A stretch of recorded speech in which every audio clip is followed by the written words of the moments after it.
Good morning and welcome to the Monday Morning Brief for March 28th, 2016. It's the end of March, and that means that baseball season is just days away.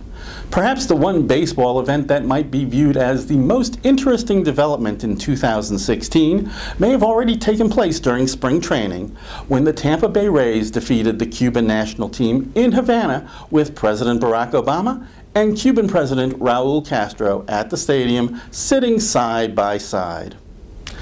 Two national leaders watching a ball game together was not the only step towards diplomatic rapprochement to end nearly 55 years of bitter enmity. Earlier this month, the United States Postal Service began sending mail directly to Cuba. Still, the U.S. embargo on Cuba remains in effect. Only Congress can end that.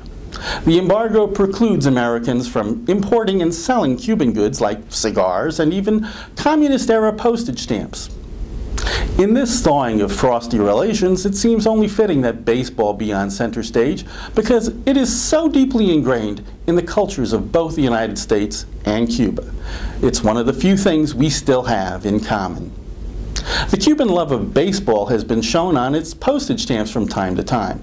There are not an overwhelmingly large number of Cuban stamps depicting baseball. All told, there are about 60. Their first stamp showing a baseball player was an airmail stamp issued in 1957. About half of the baseball stamps were parts of sets that depicted other sports played at international events like the Olympics and Pan American Games. Only 15 of the Cuban baseball stamps show players who are identified by name.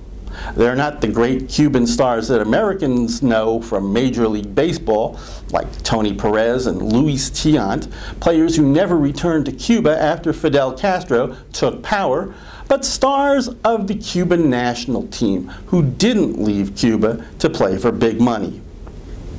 These are the great baseball talents that Cuba seldom let the rest of the world see play. In recent years, many Cuban players have defected to play ball away from Cuba. Only one player appears on two Cuban baseball stamps, issued in 1992 and 2004.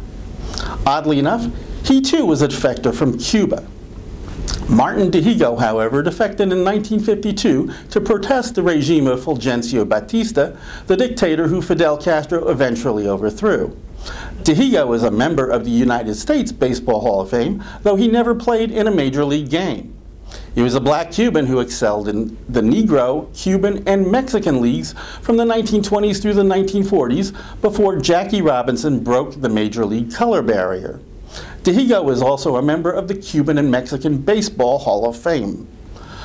After returning to Cuba after the Castro Revolution, he served for a while as Cuba's Minister of Sports.